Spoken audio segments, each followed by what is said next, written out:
Today I want to talk about the question, the issue of answering arguments of popular atheism. I'll explain what I mean by that category, and specifically we're doing part 3.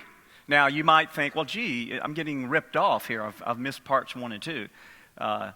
We did parts 1 and 2 in the breakout, but if you weren't in the breakout, I'll say enough about the background so that you'll be able to appreciate what we're wanting to do here. If you want to get and I always have to say this when I speak, even I do this in breakouts. If you've heard me before and you talk about being funny and stuff, the problem is I recycle the jokes.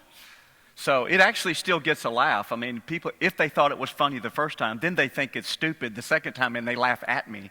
But you can't, it still sounds the same, so you can't tell the difference. So I like to invite people to be able to get a PDF slide deck of the slides for 2 reasons. One, because I'm skipping a lot of slides for the sake of time, because a lot of these presentations that I've put together over the years really are coming out of the classes that I teach at the seminary, so they're really class notes, believe it or not. This is what the students have with all the data for the exams and things like that. So invariably then, skipping slides, you want to get all of those so you can enjoy the full. Like for example, I'll skip, if I'm trying to make a point, I'm quoting an atheist, let's say, I might have 106 quotations and then I only give 1 or 2, and you can get the other 104 or whatever. The other reason is because if you do see a citation, for example, and it goes by too fast and you can't, well, what book was that, what page was that on, you just get the slide deck and then you're off and running. So most of you maybe, or all of you have heard me before, know how to get the slide deck. But if you haven't, here's how you do that.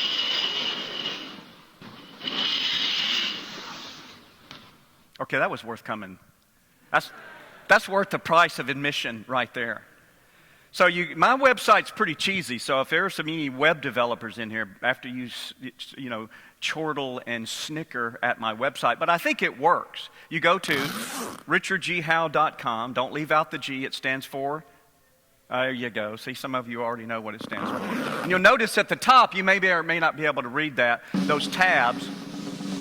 You want that tab right there, which says resources. So you click on that, and it'll take you to 4 choices. If I say during the talk, hey, I've got a paper on my website, then you go to papers, and just those are cataloged by theology, philosophy, and apologetics. And they're papers I've written, papers other people have written, links to things on the internet in various topics and such. Same thing, if I say, hey, I've got an MP4, I've got an MP3 or whatever on my website, go to multimedia, things that I've done, things other people have done, links to things on the internet, largely divided the same way, some theology, some philosophy, some apologetics.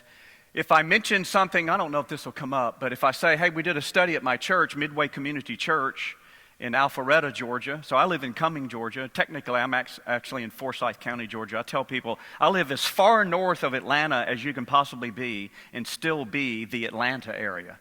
And of the countless people that I know, I know only one person whose address literally is Atlanta. Although we all say, well, I'm from Atlanta. Well, none of them are, including me. I'm from Cumming, Georgia. So Midway Community Church is a church plant from Mount Vernon Baptist Church in Sandy Springs, Georgia, and First Baptist Church of Cumming, Georgia, and they planted it about halfway between, and everything around there's Midway. Midway Transmission, Midway Meal House, Midway Grocery Store, Midway Chiropractic, Midway Community Church. So if I say something about the church, and I say we did a study, it's likely this stuff is on there. But the one we're interested in is this one right here.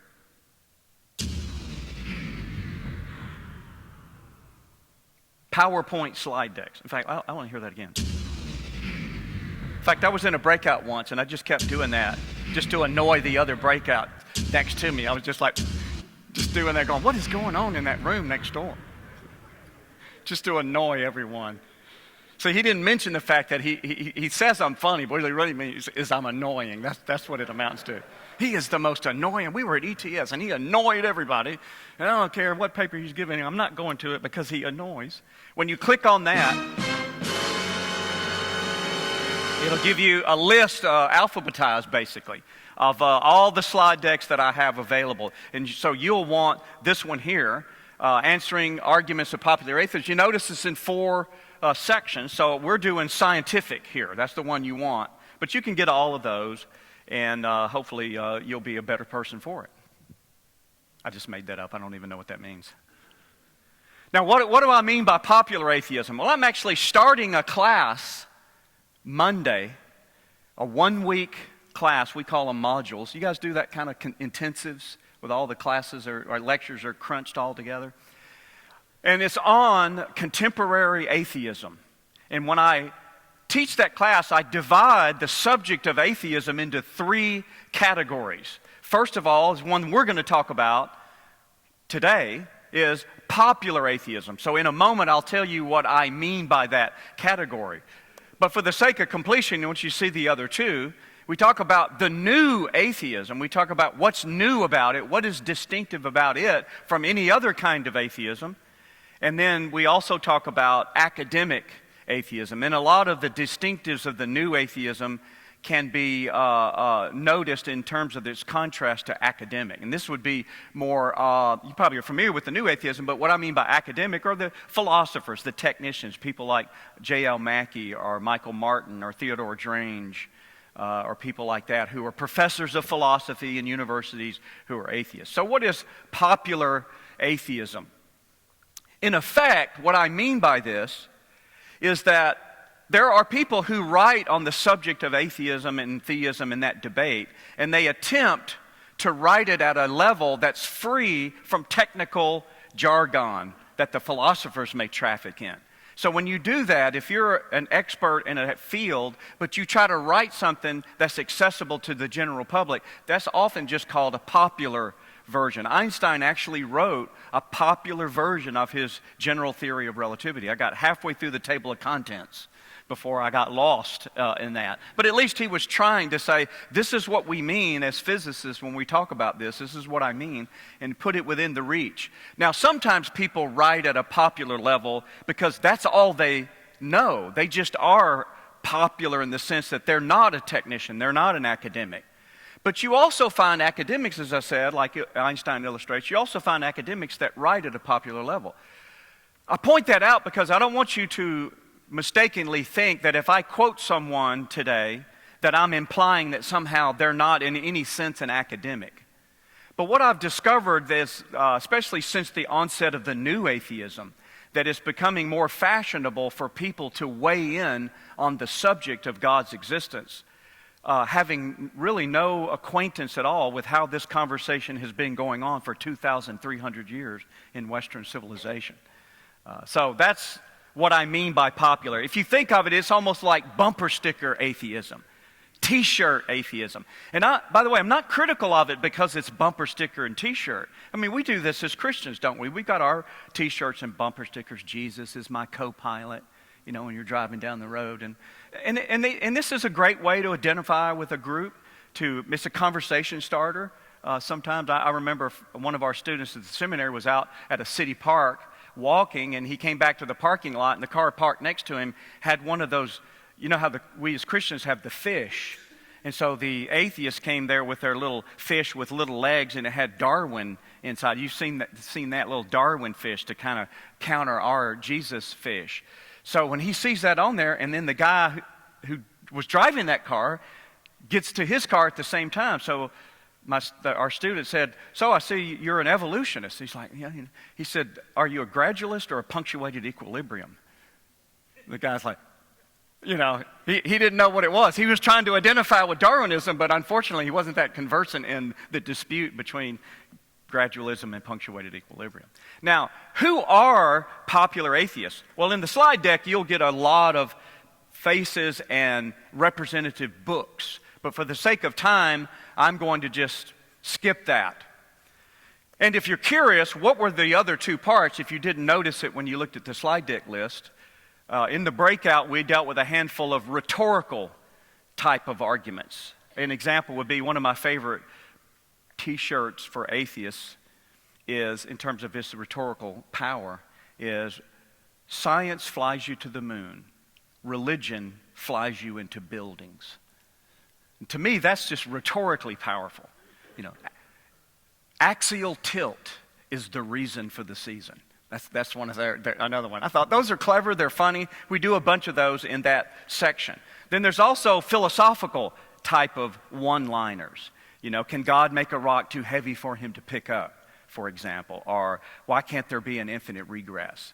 And these kind of things that are dealt with often in a popular way. But what we want to do is just take a handful of scientific, as much as time allows. Now, I'm not a scientist, so if it can get easily, especially if we do Q&A, it can easily get beyond my field of expertise, and then I'll just defer to whomever is out there that's a scientist and say, you can talk about it. But I'm trying to deal with it at this popular level. So let's look at what some of these are. Only just a handful will I actually do, but I'll tease you with what some of the points that I deal with in the presentation. First, science is all we need to understand truths about reality, including whether God exists. Second, Christianity has reacted against science because science has displaced man from the center of the universe. This is the sun the center of the solar system, or is Earth the center of the solar system debate. And so the idea is that we've gotten mad because we got moved out of the center of the universe. Christianity has always stood against the advances of science. The case of Galileo is proof. I'm going to try to do at least those three, because some of them don't go very long. Hopefully I can get them in, and maybe even this one. If God created the biological complexity of the world, he must be no less complex. Some that I don't suspect I'll have time to get to. The Bible was written by the same people who said the earth was flat. That's actually a t-shirt. And some of these actually have the pictures of the t-shirts to prove to you I'm not making it up. Most scientists are atheists, therefore the belief in God is not scientific. How about this one? Virtual particles prove that something can come from nothing. You hear that a lot in these. So let's take these one at a time as time allows. First of all, science is all we need to understand truths about reality, including whether God exists. So here you are, atheists. In science we trust. Science is my religion. Just a couple of examples of t-shirt. Richard Dawkins says it this way, and I want to get a few of these things out on the table and then back up and then make some commentary on them. He says in his book, The God Delusion, the presence or absence of a creative superintelligence is unequivocally a scientific question, even if it is not in practice or not yet a decided one. Even if we can't yet prove something, it will eventually be proved, if it is proved, only by the methods of science. That's what Richard Dawkins is saying. And then he says that's even true of the question of whether there's a God. Even if we can't prove it yet, we're going to be able someday, because it just is a scientific question. In fact, Richard Dawkins goes on to say in The Blind Watchmaker, there is an answer to every such question, and in the context he's been talking about the existence of God and the possibility of miracles and these kinds of things, whether or not we can discover it in practice, and it is strictly a scientific answer. The methods we should use to settle the matter in the unlikely event that relevant evidence could ever become available would be purely and entirely scientific methods. Marcia McNutt is the president of the National Academy of Sciences, probably the most prestigious academic scientific organization in the United States. And she wrote she was interviewed by National Geographic, and she said this in her interview: science is a method for deciding whether what we choose to believe has a basis in the laws of nature or not. And you've already met Stephen Hawking and Leonard Mlodinow in earlier presentations. In their book, The Grand Design, and they say, how can we understand the world in which we find ourselves? How does the universe behave? What is the nature of reality? Where did it all come from? Did the universe indeed have a creator? Why do people go bald? No, wait a minute, that's not in there. That's it. That's in the unredacted version. Traditionally, these questions for philosophy, but philosophy is dead. Philosophy has not kept up with modern developments in science. And I'm getting all these out. I won't have this many citations for every point, but I want to get these out for reasons that will become clear in a moment. Daniel Dennett, who actually is a professional philosopher, says, perhaps some cancer cures are miracles. If so, the only hope of ever demonstrating this to a doubting world would be by adopting the scientific method with its assumption of no miracles and showing that science was utterly unable to account for the phenomena. That's what he thinks is the criterion. John Shook, I debated at University of North Carolina in Greensboro. He says, philosophical naturalism undertakes the responsibility for elaborating a comprehensive and coherent worldview based on experience, reason, and science, and for defending science's exclusive right to explore and theorize about all reality. And then one more, A.J. Ayer, in his book Language, Truth, and Logic, says, we mean also to rule out the supposition that philosophy can be arranged alongside the existing sciences as a special department of speculative knowledge. In other words, he's just saying, philosophy doesn't have anything to say. It just has something to say about what everybody else is saying, but it doesn't have its own content. And he goes on more specifically, there is no field of experience which cannot, in principle, be brought under some form of scientific law, and no type of speculative knowledge about the world which it is, in principle, beyond the power of science to give. Now, what might one say? Let's revisit a few of these, and I want to make some comments.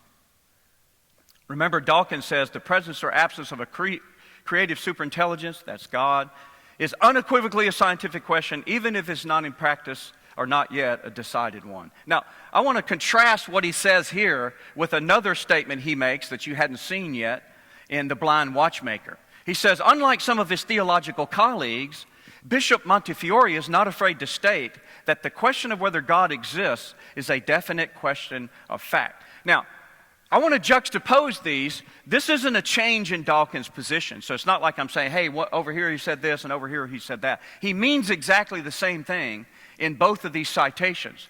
But he says it more pointedly in one of them than the other. And I think the way he clarifies it illustrates the bankruptcy of what he's trying to do. He says in The Blind Watchmaker, by the way, the reason it matters to him that unlike some of his theological colleagues, Bishop Montefiore said what he did, you'll appreciate this. He was excited to find a religious leader in the UK who wasn't postmodern, who wasn't a relativist. He was excited. Apparently most of the clergy in the UK were just relativists. Oh, well, there's a God for you, there's not a God for me. Christianity works for me, doesn't work for you. And this sort of, just whatever you want to do is fine. There is no objective truth about it. And he was delighted to discover somebody that thought, look, there either is or isn't a God. It's just a question of fact. Either God exists or he doesn't. And this nonsense about, well, there's a God for me but not for you, Dawkins doesn't like that. So oddly, we're sort of, I think, in cahoots and in solidarity with his condemnation of postmodernism. But look how he clarifies what he means by that in The God Delusion, written much later. He says it's a scientific question. Well, now, wait a minute. I agree with you that whether God exists is a question of fact. It's either a fact that God exists or it's a fact that he doesn't exist. But whether it's a scientific question or not has to be defended. You can't just assert that it's a scientific question without defense. He doesn't give any defense anywhere. He just asserts it. That would be like saying, well, whether God exists or not is just a matter of flipping a coin. You go, where did that criterion come from? Oh, well, no, that's just how you know. If his heads, he lives and it exists. Well, that doesn't make sense. So you can't just assume and imperialize over the question to say it's just a scientific question. In fact, what's odd about it is that sentence that he's reading or that he's writing there, that sentence is not a scientific statement. It's a philosophical statement. So oddly, he's just asserting a philosophical statement to the effect that the question of whether God exists or not is a scientific question. And I would just say, it's not. You press on. He says elsewhere in The God Delusion, there is an answer to every such question. This is one you saw before, and I'm going to add to some comments here. And so it's strictly scientific. So let me ask you, what are the methods does he say here that I pointed out? What are they? I want to see if you just heard what I said.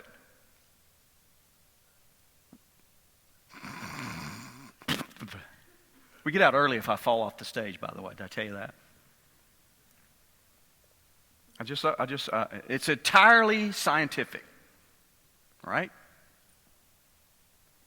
According to Dawkins, should scientific methods be used only for certain kinds of questions in the context of God and miracles, or for every kind of question?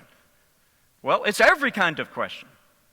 Well, is this statement here provable by purely and entirely scientific methods? This is a Frank Turek tactic I'm using here, right? Where you turn the statement back on itself, and they make a statement giving you the criterion by which you know the truth or falsity of a statement, and the criterion is denied by the very statement itself. No, it's not. It's not provable by the methods of science. Well, then what are the methods? Since Dawkins' statements is not provable by entire method, these scientific methods, what is a method? Say it again. Philosophy. Now, what does that look like? Well, I haven't said. Maybe we'll give you an example of it. Whatever that ends up looking like, say, well, I'm not really sure what you mean when you say it's a philosophical question. What I mean in principle is this, that the question has to be examined and, if possible, answered by utilizing the methods, tools, protocols, categories, data points of the discipline of philosophy. Now, maybe that doesn't clarify things a whole lot as far as what that looks like. But if there is a such thing as philosophical method and protocols and tools and data points and stuff, if there is a such thing, as I will try to continue to argue that there is, then why can't you use those methods to settle these questions rather than the methods of science? In fact, this issue will come back up here in a moment. What about Marcia McNutt? Science is a method for deciding whether what we choose to believe has a basis in the laws of nature or not. Now, presumably, Marcia McNutt believes what she says there. She believes that.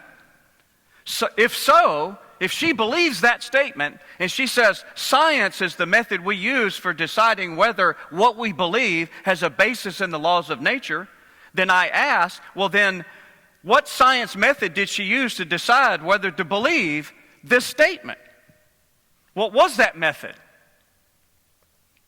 And exactly what laws of nature could possibly be the basis of this belief? What scientific experiment could you do so that second point there is proven in your experiment? Well, there is none. It's a philosophical statement. It's not a scientific statement. So she's being, what I would argue, is just self-refuting.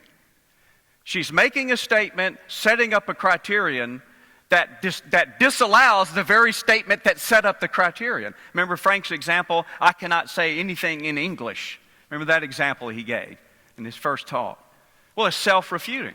What about Hawking and Mlodinow? Well, they say that philosophy is dead, which I think would have been a surprise to the philosophy department at Cambridge University. That philosophy was dead. The irony of them saying that philosophy is dead to settle these really cosmic questions, the irony is that they are making a philosophical statement in saying that philosophy is dead. It's self-refuting. In fact, they actually commit what is sometimes called the selection effect. If you drag a net through the water of a lake in order to gather data about the relative sizes of the marine life in the lake, invariably, anything that's in the lake is either going to be, or at least there could be some things in the lake that are too small to fit in your net or too big to fit in your net. So you drag the net through the water, dump it out onto the boat, and then you're taking measurements, and then you come to the conclusions about the relative sizes of the life in the lake. But your method illicitly selected the data, and it left out some data, sort of like what sometimes worldviews do. Dr. Anderson would be able to talk about. That it illicitly sometimes selects what counts as evidence. So Hawking and Mlodinow have set up in advance a method that I would say already eliminates the very evidence for God that you are insisting doesn't exist. And so we see this fallacy often with physicalists. Completely miss the evidence of God because of this. All right? It's another one we looked at. Christianity has reacted against science because science has displaced man from the center of the universe. I used to hear this all the time when I was a graduate student, in philosophy even. A couple of guys I want to introduce you to in the next 2 points. John William Draper. Who is John William Draper? He wrote the book, History of the Conflict Between Science, Religion, and Science. Here's my copy. Who is he? Well, he was born in England, settled in Virginia, was the first president of the American Chemical Society, founder of the New York University School of Medicine, taught chemistry at New York University, made significant advances in photochemistry, was the first person to photograph an astronomical object and authored the history of the intellectual development of Europe. So he's no slouch. We're not talking about just some pinhead here. We're talking about a really formidable pioneer in recent academics. What does he say? In thus denouncing the Copernican system, I'll say what that means here in a moment, so just hang on to that. In thus denouncing the Copernican system as being in contradiction to Revelation, that's the Bible, the ecclesiastical authorities, that's the church leaders, were doubtless deeply moved by inferential considerations, to dethrone the earth from her central dominating position, to give her many equals and not a few spurious seems to diminish her claims upon the divine regard. These are the implications that the church leaders were all worried about, given the fact that Copernicus had shown us what he had shown us, whatever that ends up being. So he goes on. The point here contested was one which is for mankind the highest interest, because of the rank it assigns to the globe that we inhabit. If the earth be immovable in the midst of the universe, man has a right to regard himself as the principal object on the card of nature. But if the earth be only one of the planets revolving around the sun, an insignificant body in the solar system, she will disappear entirely in the immensity of the heavens, in which this system, vast as it may appear to us, is nothing but an insensible point. And I've got other quotes, for example, from people like Bertrand Russell, and what he talks about, same thing. Hey, the Christians are all ticked off because the scientists showed that we aren't really the center of everything. And I've got another quote from James Newman to make the same point. Now, what are they referring to? If you're not familiar with the history of astronomy, that's relevant to here. The old system, known as geocentrism, comes from the Greek word ge, which is translated earth, where we get words like geology in English. That old system taught that the earth was immovable, unmoving, and the sun was orbiting the earth. As you see there in the little blue dot in the middle is the earth, and you see the sun out in the yellow dot. Now, this model was pioneered by the Greek astronomer Ptolemy.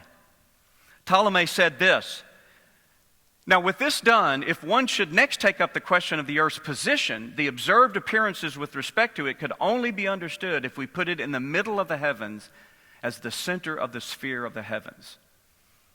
This old system was based primarily on the thinking of Aristotle, believe it or not. From these considerations, then, it is clear that the earth does not move and does not lie elsewhere than at the center. Now, the new system that we are all children of is called heliocentrism. Centrism being center. Helio, from the Greek word helios, translated sun, taught that the sun was not moving, at least not moving with respect to the earth, and that the earth was moving. So it just sort of reversed. It was pioneered by the Polish astronomer Nicholas Copernicus. Copernicus said this: the hypothesis of this work sets the earth in motion and puts an immovable sun at the center of the universe. It was championed by Galileo. So notice their dates here. So Copernicus is the late early 1500s. Galileo is mid to late 1500s, very early 1600s, or almost to the mid 1600s. What did Galileo say? If it is true that the center of the universe is that point around which all orbs and world bodies, that is, the planets, move, it is quite certain that not the earth, but the sun is to be found at the center of the universe. And there were other models, by the way. Tycho Brahe had a model that was where he had all the planets except the moon and the sun and the earth. He had all of them going around the sun, and then that solar system was going around the earth. It was real complicated, like a ride at Six Flags or something. If you're interested in this stuff, theories of the world from antiquity to the Copernican revolution. I can't wait to curl up with that one tonight. Is there some way I can buy that so I can read it on the 8-hour drive home? Honey, you want to go out for dinner? Are you kidding, man? I'm reading Theories of the World. I'm up to so-and-so, antiquity. It's a page-turner. Don't tell me how it ends. No spoilers, please. This is just a drama. So what can we say about these? Well, I think most people don't know this about this whole issue of being the center of the universe or center of the solar system and not. What you will find is this. In fact, just a little kind of anecdote here. Before I ended up at University of Arkansas and did my doctorate, I was studying at Marquette University. And I remember hearing this, and I asked some of my professors, I said, well, that something bothers me about this model. It seems contradictory because in the old model, which was largely Aristotelian, and let me ask you this instead of telling you what I asked, let me just ask you rhetorically. In Aristotle, whether you know Aristotle or not, you may think this is probably what the ancients thought. As you moved away from the earth and up higher in the sky, as we would say in Mississippi, reckon what you find at the outermost reaches of reality. What do you think Aristotle and most ancients thought you would encounter the farthest out? Say it again. Yes, that's where the gods were. That's, this lofty and airy and spiritual and all these things, that kind of goes up, and it's divine. The more you come to the center, the worse things were. What do you find that this dirt and just gunk, it just goes down, and everything's just, this is what they thought. So I asked my professors, I said, well, so if science moved the earth from the center a little bit out, wouldn't that be a promotion, not a demotion? They've moved us closer to the gods. And my professor went, nah, I don't think that's true. I was like, that just seems right to me. It seems contradictory that Christians would have gotten angry about that, because all the Christians still in this kind of old model thought that's kind of a promotion. We kind of moved us a little closer to the gods. Thank you very much. And then years later, and finally researching this, I found just a couple of representative quotes I'll give you. Maimonides. Maimonides is probably the most important Jewish thinker outside of Moses.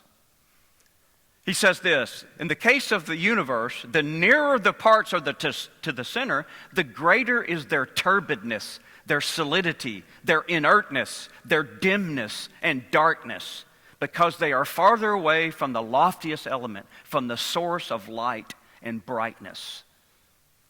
Thomas Aquinas says, in the universe, earth, that all the spheres encircle and that, as for place, lies in the center, is the most material and coarsest. Ignobilissima. Issima is the EST ending in Latin. The most ignoble is at the center.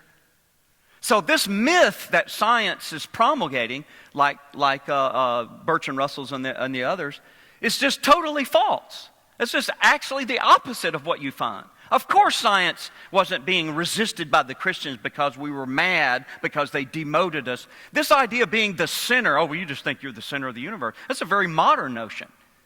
We think that's a place of privilege. You are the center of attention. You think everything revolves around you. That's a very modern notion. It's exactly the opposite of what the medievals and the ancients thought. So when you see these kind of disputes, they are largely pitting science against science. It's not the Christians were doing what we were doing because of the attack of science. It was two different scientific models that were fighting over the place of the earth in the solar system. It wasn't religion versus science. That wasn't at all what's going on. Was another argument.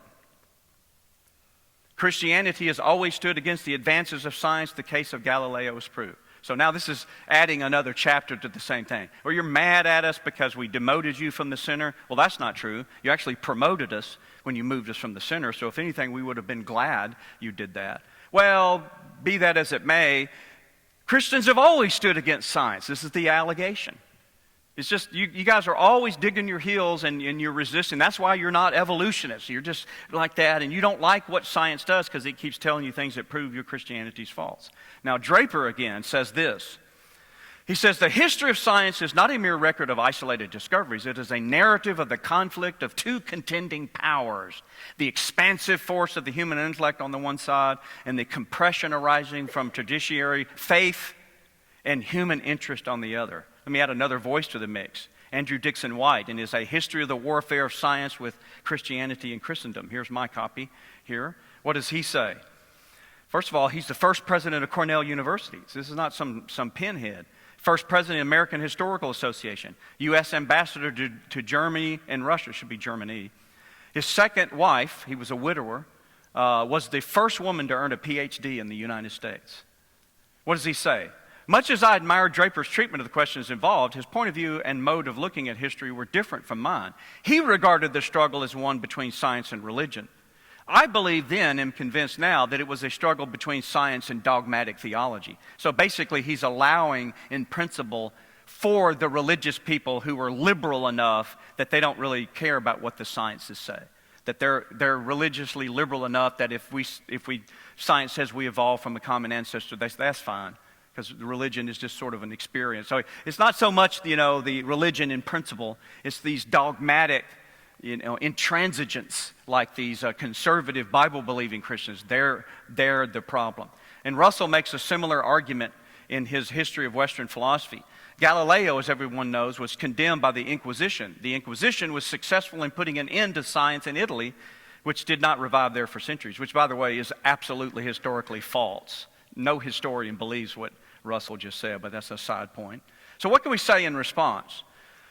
Ronald Numbers from the University of Wisconsin in Madison. It's got to be the best title of a book I've seen. Galileo Goes to Jail and Other Myths About Science and Religion.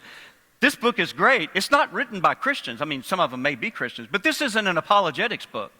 This is a book written where the chapters are contributed to by historians of science.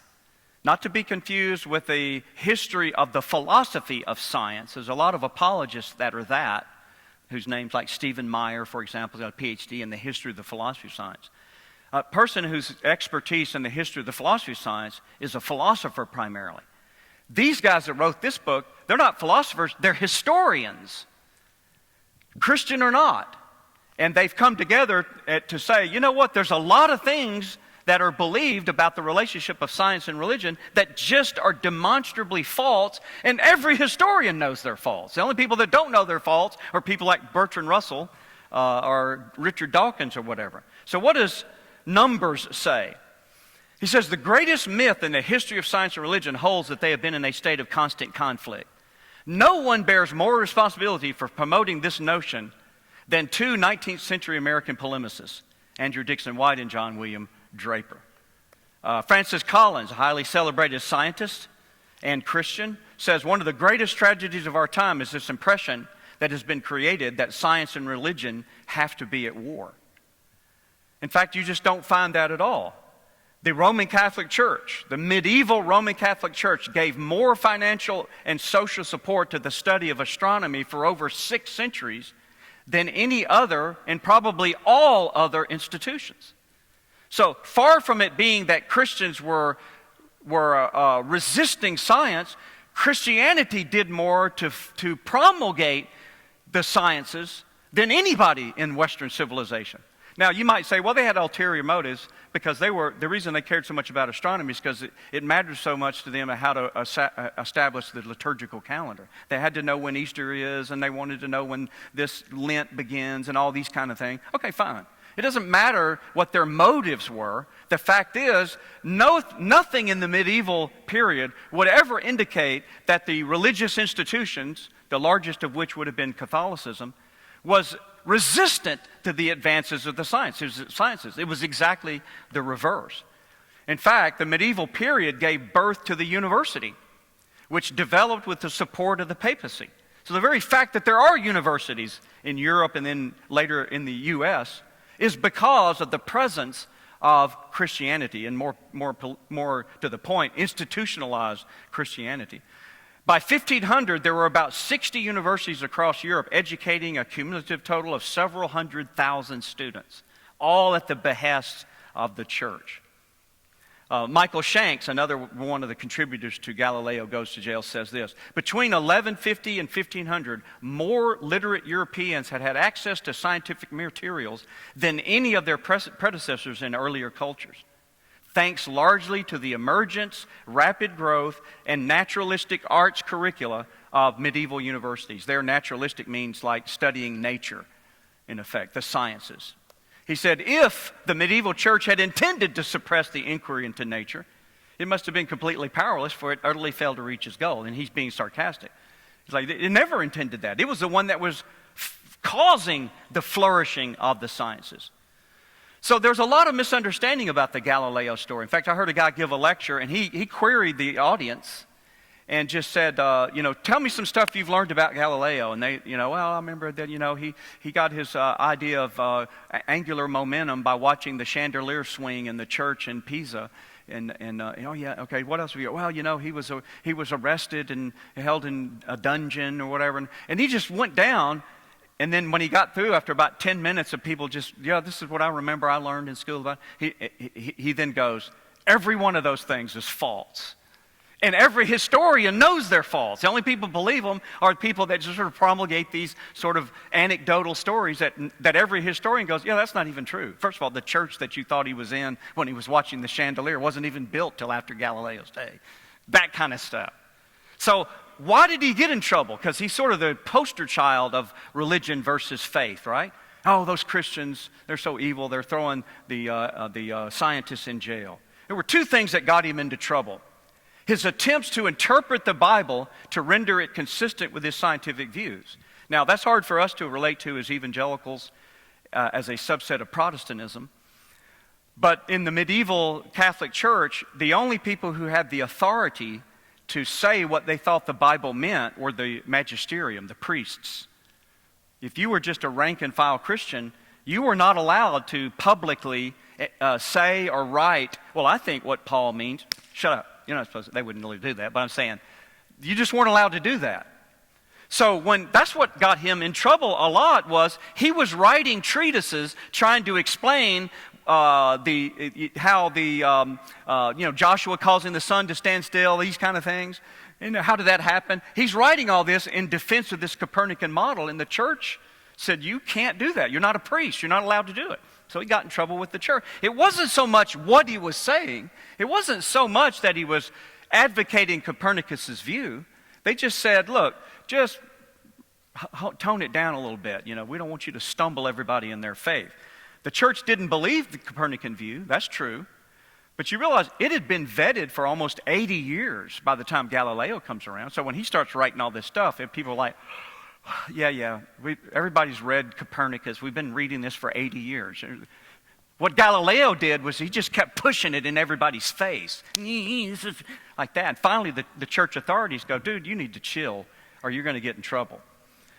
So that got him primarily in church. Primarily in trouble with the church. Second thing that got him in trouble was his rejection of the Aristotelian model. This got him in trouble with both the church and the scientific community. Problem is, in the medieval period, the scientific community had no social clout. Nobody cared what scientists thought. Everybody cared what the magisterium of the church thought. So in the Middle Ages, the worst thing you could be is a heretic, where you fell out of favor with the authorities of the church. Today, the worst thing you can be is unscientific. What we've done is changed priesthoods. We collectively as Christians have gone from the priests and the magisterium to the scientists. Now nobody cares what a preacher says about it, or Bible theologian, or Bible scholars. Nobody cares about that in our culture, but they do care what the science. So the scientists didn't have the social clout to really battle Galileo. So they, I think, probably cajoled the church going, could you reel this guy in? Because he's really upsetting the apple cart. So you know what's odd about this story to me? What Galileo was doing in the kerfuffle, that's our new word for today, Bob, kerfuffle. The first time I heard somebody use that word, I said, what's a kerfuffle? He said, well, it's like a skirmish, a fight.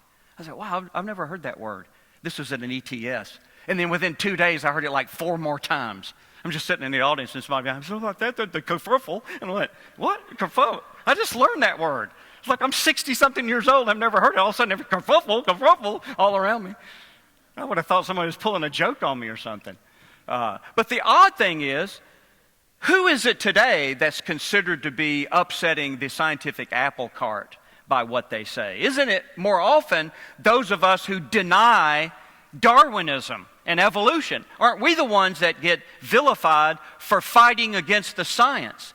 So oddly, Galileo and what he was going through was more parallel to what a contemporary creationist is going through, who's standing against the consensus of all the scientists when we say we do not believe in common descent. We do not believe humans descended from a common ancestor, but human beings were uniquely created by God. That's what we hold as conservative Christians. So we're more like what Galileo is when we get persecuted, so to speak.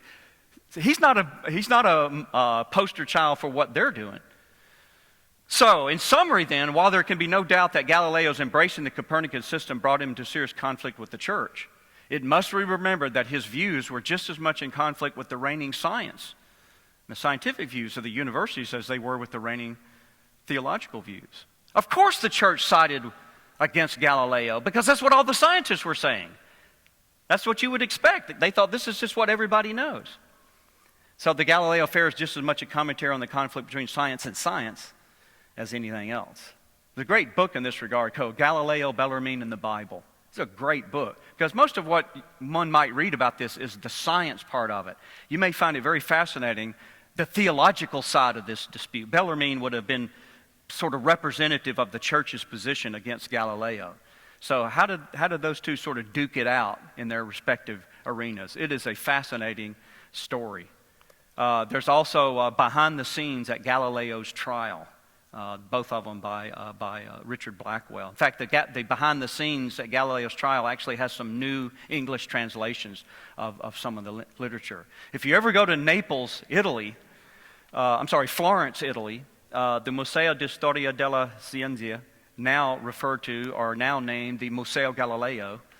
You can go to this. You can actually see, there's a tour guide there for tourists. You can actually see Galileo's telescopes. He actually had two. They're made out of leather. And I was there, and it's a big plexiglass thing. And I got down and I looked through the telescope and I saw this heavenly body. And it was my wife who was looking through the other end. My wife Rebecca was there. I saw a heavenly body there. But I tell you, the real reason you want to go is because they have Galileo's finger. All right? So I tell students, Galileo gave me the finger, man, when I was in Florence, Italy. And believe it or not, it's the right finger, too. That's actually what it is. Don't ask me why they've got Galileo. I'll let them tell you why they do it. But there it is. I thought I recognized that finger, when I first saw it. I've seen that finger before. All right, what's another one? If God created the biological complexity of the world, he must be no less complex. Richard Dawkins again, he's our guy to beat up on. But of course, any God capable of intelligently designing something as complex as the DNA protein replicating machine must have been at least as complex and organized as that machine itself.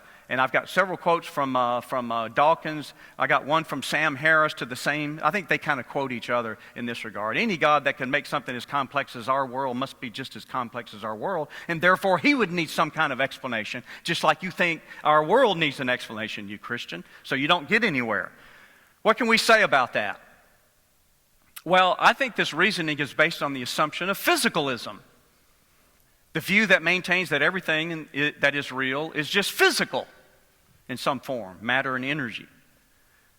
But I would submit to you that this is the first thing I've submitted up to this point. I usually do a lot of submissions. I've been remiss in submitting things. But there is no reason to think that intellects which are capable of creating complex objects and processes must themselves be complex, that is, composed of parts. That's what the word complex means. It doesn't mean difficult. It means made of parts. Simple versus complex. No parts versus parts. So, for example, the intellect of the computer programmer is not complex like the software he composes, because the intellect is immaterial, is what we would argue. Now, of course, if you're a physicalist, you don't say that. But then that just becomes a philosophical debate about whether there is or isn't things in reality that are immaterial. That's a philosophical question, isn't it? You can't just assume that it's not. Further, this assumption is based on a commitment to Darwinism, as we've mentioned. But is Darwinism as certain as many suppose? Listen to what some people say about Darwin. There's Daniel Dennett again, who's a professional philosopher. He says, there are vigorous controversies swirling around in evolutionary theory, but those who feel threatened by Darwinism should not take heart from this fact. The basic Darwinian idea is about as secure as any in science. All right? He even says somewhere else, if you insist on teaching your children falsehoods, that the earth is flat, that man is not a product of evolution. Notice he equates those two. If you don't believe in evolution, you're as stupid as somebody to believe the earth is flat. Victor Stenger, another atheist scientist, says, in terms of the same strict standards of empirical evidence that apply in all of natural science, Darwinian evolution is a well-established theory. Sam Harris, in his letter to a Christian nation, an atheist philosopher, says, here is what we know. There is no question that human beings evolved from non-human ancestors. There is no reason whatsoever to believe that individual species were created in their present form. And you remember you saw the cover of the National Geographic. Here it is a little bit bigger. Notice you've got evolution. These are sort of problems we're having because look how stupid people are getting scientifically. People think that the moon landing was fake and they believe evolution never happened. So now they're equating, hey, if you don't believe in evolution, you're on the par with an idiot who thinks we never went to the moon. So think about these ideas. Now, Thomas, I've got some more sound coming up if we're queued up here. Think about those kind of claims. Is this true? Is this so that Darwinism is virtually beyond question? Well, you can go to a website, dissentfromdarwin.org. It is a website that posts this paragraph here that says, we are skeptical of the claims for the ability of random mutation and natural selection to account for the complexity of life. Careful examination of the evidence for Darwinian theory should be encouraged. If you are a credentialed scientist and you agree with that statement, then you're invited to sign the statement. How many people have signed the statement? I want to show you this.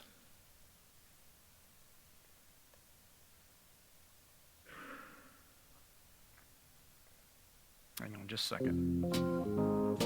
Now, you can't read this, but you're supposed to get the impression of people that don't agree with that. And you'll see some highlighted, they're familiar titles. That's Dean Kenyon.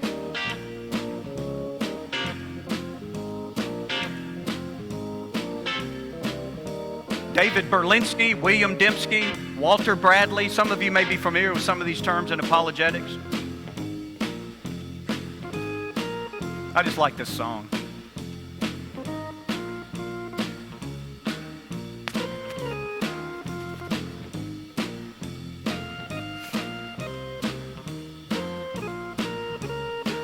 Princeton University, Baylor University, University of Iowa,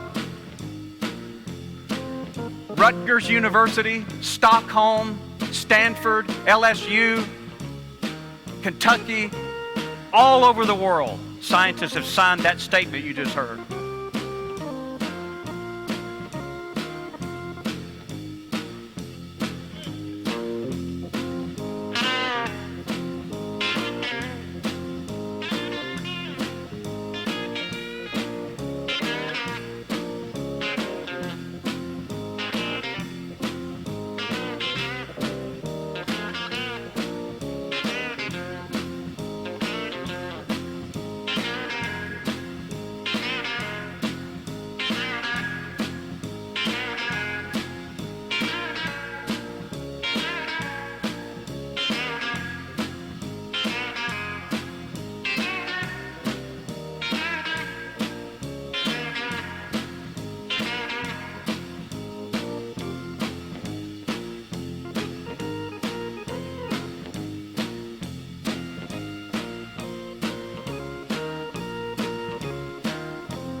That's Fuzz Rana.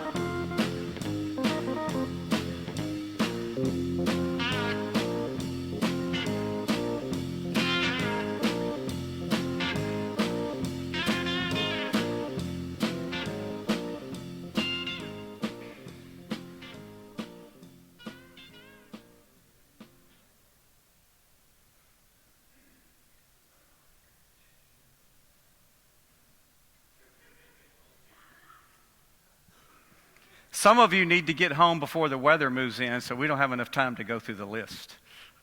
It just goes on and on and on and on. Now, if you saw that funky one that had a funky kind of highlight, that was the flag of South Africa, because I go to South Africa almost every year for about 5 weeks. So I've highlighted all the South African scholars who have signed. Now, just some observations. I'll just interrupt the list. This doesn't prove that Darwinism is false. That's not what that list of prominent scientists, hundreds and hundreds, who say more research is necessary because we don't think the current model, random mutation and natural selection, is sufficient. That's basically orthodox Darwinism. We need to do more research. I'm not suggesting that because there are this many scientists who think that it needs more research, that proves that evolution is false. It doesn't mean that all the signatories just repudiate evolution entirely. Probably most of them still are evolutionists to a large extent. But I would submit to you, it does mean that those statements like we saw earlier, that it's as certain as anything in science, and anybody that thinks it's not true is like somebody didn't believe we landed on the moon or whatever. It just proves that they're unwarranted, that these guys are whistling in the dark, as they say, or whistling past the cemetery. They're trying to convince themselves, no problem here, nothing to see, move along, while the large segment of the science community is saying something is wrong. In fact, I heard a scientist lecture, and he said, and I forget what his area was. Let's just say he was, biochemistry or whatever. And he said, I've always felt that there were problems with Darwinism in my model or in my field of expertise. But I always assumed, but all the other fields, it was pretty much established fact. And then he started talking to other scientists. He talked to a geologist. He said, well, I always thought there was, I had some problems that didn't seem to fit but I figured everybody else was on board, so there wasn't really. And he started discovering that every one of the fields, they all felt, well, it just seemed like there's something that's not quite right with Darwinism in my field. I just assume everybody else had it all covered. We'll do Q&A. We can do a Q&A here in a minute. Is that right? All right. So remember the others there. The Bible was written by people who believed the earth was flat. We won't talk about it here. I'll just give you the punchline. Aristotle, 350 years BC, argues for a spherical earth. Nobody has believed the earth is flat since about 400 or 500 years before Christ. Maybe some of the Old Testament prophets, I don't know.